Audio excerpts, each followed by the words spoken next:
स्वामी विवेकानंद पहुंचे रामकृष्ण परमहंस के पास और वो कहते हैं कि कोई प्रश्न पूछते हैं रामकृष्ण परमहंस से। परमहंस कहते हैं कि तुम जैसे वो शुक्रवार का या गुरुवार का दिन है, कहते सोमवार को आना, तो मैं इसका उत्तर दूंगा। तो बाहर निकल कर के स्वामी विवेकानंद जोर-जोर से चिल्लाने लगते हैं, चीखने लगते हैं काली मंदिर के बाहर कोलकाता में और कहते हैं कि रामकृष्ण परमहंस ने मृत्यु को जीत लिया, रामकृष्ण परमहंस ने मृत्यु को जीत लिया। वो अजर हैं, वो अमर हैं, वो कभी मर नहीं सकते, वो कभी तो परमहंस उसे आवाज़ मार के बुलाते हैं, बोले, "मैं तुमसे क्या बात कर रहा हूँ? तुम क्या बात कर रहे हो? तुम यहाँ खड़े होके तुमने पब्लिक इकट्ठी इकट्ठी कर ली, इतने लोगों को शोर करके इकट्ठा कर लिया। मैंने तुमसे ऐसा कुछ बोला ही नहीं कि मैं अजर हूँ, अमर हूँ और मैंने मृत्यु को जीत लिया है। तुम ये कैसी बात लोगों के बीच कह रहे हो और ऐसा ज़ोर-ज़ोर से चिल्ला रहे हो?" बोले, "नहीं, आपने कहा ना कि मैं परसों आ जाना, यानी कि परसों तक आप ज़िंदा रहेंगे, इसकी गारंटी है। एक तरफ तो आप कहते हैं कि हमें क्षण भर का भी भरोसा नहीं और एक पल का भी भरोसा नहीं और आप मुझे गारंटी दे रहे हैं कि सोमवार को आकर के पूछना, तो सोमवार तक तो इसका मतलब आप रहोगे ही।" तो रामकृष्ण परमहंस उसे गले से लगा लेते हैं। कहते हैं, "तू मेरा सच्चा शिष्य होने योग्य है" और वो कहते हैं, "नहीं, चल बैठ जा, अभी इसका उत्तर देता हूँ।" तो इसका उत्तर ये है कि अभी इसी क्षण अध्यात्म में, धर्म के मार्ग में तुरंत छलांग लगाई जाती है, तुरंत ही कुछ किया जा सकता है। बहुत योजनाओं के साथ कुछ कहीं होता नहीं। एक शिष्य बहुत लंबे समय से गुरुओं की शरण में बैठते थे। बहुत लंबे समय तक जाते थे, बड़ा उनका मन लगता अध्यात्म में, धर्म में, बाकी चीज़ों में। बार-बार कहें कि मेरे परिवार का जो एक आवरण है, मेरे परिवार की जो जंजीरें हैं, मेरी जो ज़िम्मेदारियाँ हैं, मैं जिस दिन इन ज़िम्मेदारियों से मुक्त हो जाऊँगा, उस दिन गुरुदेव आपकी सेवा किया करूँगा। आपके पास आकर रहूँगा, आपका सब कुछ करूँगा। ये मेरी छोटी-छोटी, छोटी-छोटी चीज़ें, मेरी बीवी है, उसका दुनिया भी कुछ नहीं मेरे सिवा, मेरे बच्चे, मेरा परिवार, मेरे माँ, मेरे बाप, मेरा ये फला। बोले, "कोई बात नहीं, एक काम करते हैं। जिसको तू ये समझ रहा है कि तेरी तेरी पूरी दुनिया यही है, तेरे बच्चे, तेरी माँ, तेरे बाप, तेरी पत्नी, तेरा सब कुछ, एक काम करता हूँ, मैं एक ऐसी विद्या जानता हूँ, जिसमें मैं तुझे 2-4 घंटे के लिए मार सकता हूँ। मृत्यु को उपलब्ध हो सकता है तू। मैं क्रिया सिखाता हूँ तुझे नौले संधान की, उसमें तू प्राणायाम करके ऐसा लेटेगा कि तेरे नब्ज़, नाड़ी सब शांत हो जाएँगी। डॉक्टर से भी पूछेंगे तो वो भी यही कहेगा कि हाँ, ये मर गया, लेकिन तू मरेगा नहीं। फिर मैं जब तुझे इशारा करूँगा तो तू खड़ा हो सकता है। एक बार ज़रा इसका दर्शन तो कर ले कि जो बीवी हैं, जो बच्चे हैं, जो माता हैं, जो पिता हैं, जो बच्चे हैं, सब लोग हैं, उनका दर्शन तो कर। बोला, "हाँ, ये तो ठीक है।" संडे का दिन तय होता है, रविवार को उस नियत समय पे एक अपना संदेश भेजते हैं कि भई आ गया टाइम, वो ठीक 11 बजे घर में पछाड़ खा के नीचे गिर पड़ता है। अब गिर पड़ता है तो सारे घरवाले इकट्ठे हो जाते हैं, डॉक्टर को बुलाते हैं। बीवी कह रही है कि मेरी तो दुनिया ही तुमसे थी और तुम ऐसे हमें छोड़ के चले जाओगे, हम कभी सोच भी नहीं सकते थे। हम अब करेंगे क्या? हे परमात्मा, इससे तो अच्छा मुझे ही पहले उठा लेता। माँ आती बेचारी अपना आँसू पोंछती-पाछती चश्मा उतार करके। वो कह रही है कि दृश्य दिखाने से पहले मुझे क्यों नहीं उठा लिया? दुनिया में जो पहले आया उसे पहले जाने का अधिकार है और माँ बेटे कहते थे कि इससे अशुभ कुछ हो नहीं सकता है। फिर पिताजी आते हैं लाठी टेकते-टेकते, बोले, "तुमने ये परमात्मा सबसे बुरा काम मेरे जीवन में किया कि अगर ले जाना था तो हम सब क्या बुरे थे? हम अभी घर के बड़े बूढ़े बैठे हुए थे और तुम इस मेरे बच्चे को लेके जा रहे हो तो अच्छी बात नहीं है और हमारे जीवन कैसे चलेगा, हमारे बुढ़ापे की लाठी और ये सब कुछ और फलाना-ढिमकाना। फिर बच्चे बोले, हमारे पिता समाप्त हो गए, तो हमारा तो मन करता है हम सुसाइड कर लें, मर ही जाएँ, कुछ जीवन में नहीं बचा। एक आध दोस्त था, वो क्या मेरी सारी जो रौनकें हैं, मेरी जो सारी बैठकें हैं, मेरी जो शाम की जो मेरी महफ़िलें हैं, वो तो सब सूनी हो गई। तो ये तो बड़ा बुरा हुआ, अब कैसे हमारा जीवन कटेगा? रोते-राते किसी को धीरे से ख़्याल आता है, बोले एक बाबा जी थे, उनके पास जाया करता था ये, उनको खबर तो भेजो। कि उनका परम शिष्य जो है वो मृत्यु को उपलब्ध हो गया है और ऐसे-ऐसे करके ये सब है। तो जब वो उनके पास खबर पहुँचती है तो गुरुजी वहाँ पहुँच जाते हैं।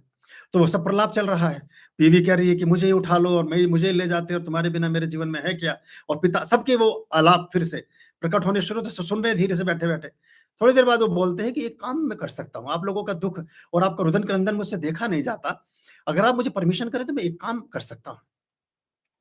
अगर आप में से कोई एक मरने के लिए तैयार हो जाए, तो मैं इसको जिला सकता हूँ।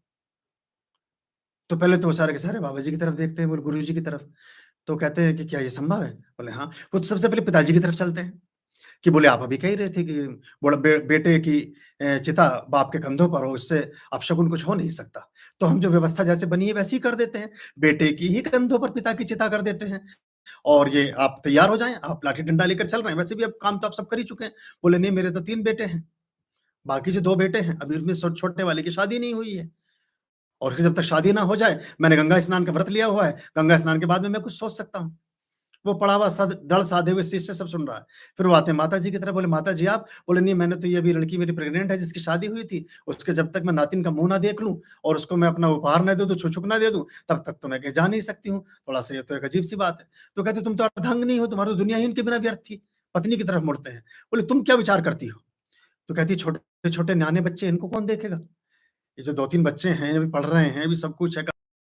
इनका स्वप्न यही था मेरे पति का मरने वालों का कि इन बच्चों की अच्छी परवरिश हो। नहीं गए, अब जो चला गया उसको क्या वापस लाना? अब बच्चों की परवरिश मेरा धर्म है। फिर बच्चों की तरफ देखते हैं कि बच्चों आप क्या कहते हो? बच्चे कहते हैं कि अब तो कोई बात नहीं, अंकल हैं, मेला तो वो भी घुमा लाएँगे। साइकिल तो वो एक अंकल हैं, वो भी घुमा हमें बैठा करके ले जाते हैं शाम को, उनके साथ चले जाएँगे।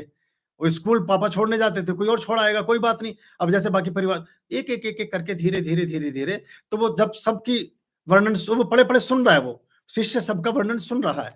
वो उसे फिर ठोकर मार के बोलते हैं कि अब क्या विचार है? अपना कमंडल उठाता है, गुरुम शरणम शुभमस्तु। वो जो है बोला अब ठीक है, मैं समझ गया कि किसको कितनी आवश्यकता है। तो इसमें क्या है, शुभस्ति शीघ्रम, जो भी जीवन में शुभ है वो तुरंत करने जैसा है। बहुत लंबे समय तक योजनाएं टालने से, बहुत लंबे समय तक चलने से कुछ होता नहीं। और मुरझाए हुए पुष्प परमात्मा पर नहीं चढ़ते। देखो मेरे पास बहुत सारे ऐसे जन हैं कि जब सब बच्चों की शादियां हो जाएंगी, जब सारा काम पूरा हो चुका होगा, रिटायरमेंट को हमारे 10 साल तो हो चुके हैं और 2-3 साल बाद हम जब 75 साल के हो जाएंगे तो आपके यहाँ आएंगे। मैं आपका क्या करूंगा? मैं आपको मतलब वैसे तो सभी का स्वागत है, पर ये बात एक अजीब सी है। लोग एकदम चौंकेंगे मेरी इस बात से। लेकिन मैं आपके ही तीमारदारी में रहूँगा। कब आपको दवाई चाहिए, कब आपको क्या काम चाहिए, आप ना धर्म के काम में कोई मदद कर पाएँगे, ना आप कुछ पर कर पाएँगे। ये जितने मंच सजे हैं गुरुओं के, इतनी खाएँ चल रही हैं, ये नींद लेने के एक स्थान है। वहाँ जो सास बहुओं की सताई हुई हैं, वो जाकर के झपकी ले लेती हैं। जो बहुएँ सास की सताई हुई हैं, वो जाकर के थोड़ा समय टाइम पास कर लेती हैं। सभी ऐसे नहीं हैं। और जो कुछ बुजुर्ग हैं, जिन्हें घर में कुछ आराम नहीं मिलता, थोड़ी देर वहाँ बैठ लेते हैं। ये कभी उनसे रोक करके आप पूछें कि क्या तो कथा थी और क्या कथा का सार था, तो कुछ बता ना सकेंगे। आप सबका स्वागत है, लेकिन मैं सोचता हूँ कि आप अगर धर्म के मार्ग पर जो भी गया है, मीरा है, राधा है, रामकृष्ण हैं, विवेकानंद हैं, स्वामी दयानंद, आप नाम गिनते जाएं। ये सब वो ताजे खिले हुए फूल हैं जो ईश्वर को चढ़ सके। मुरझाए हुए पुष्प परमात्मा को अर्पित नहीं होते। तब हमारे पास कोई विकल्प ना हो तो जो विकल्प होता है वो विकल्प नहीं होता। कोई भी अंतिम विकल्प कभी भी प्राथमिक रूप से विकल्प नहीं हो सकता है। जब आपके पास कोई ज़रिया ही नहीं बचा, तब आप कुछ भी नहीं कर पाएँगे, सिर्फ़ टाइम पास वाली एक बात होती है। आइए, ज़रूर आइए, स्वागत है, लेकिन फिर यार इतनी ठंड में और उसमें आप कुछ कर नहीं पाएँगे। आप काढ़ा पीते रहेंगे, आप दवाइयाँ खाते रहेंगे, कुछ और करते रहेंगे। या तो हमारे जैसे बच्चों की ज़रूरत है, तो वो तो बहुत अच्छा काम कर सकते हैं, जो कम उम्र के बच्चे हैं। जैसे हमारी उम्र भी मतलब हम तो अभी टीनेजर ही हैं, ऐसे ही बच्चों की ज़रूरत है। तो हमारे संग साथ के बच्चे मिल जाएँ तो अच्छा है। तो ज़्यादा बुजुर्गों की आवश्यकता भी नहीं और ज़्यादा मन के बुजुर्ग और ज़्यादा वैसे भी नहीं। तो ये आप अगर समझ सकें तो अच्छा है। और ये जिन चीज़ों में हम लगे हुए हैं ना, वो वैसी ही हैं, बस जैसे वो अभी मैंने कथा सुनाई आपको कि किसको कितनी ज़रूरत है, सत्य यही है। आप भी चाहो तो किसी दिन अभिनय करके देख लेना, आपको सारी कलाई खुल जाएगी दुनिया की कि कौन कितनी देर का साथ देता है। तो ये तो चले ही गए। हमें तो जीने दो।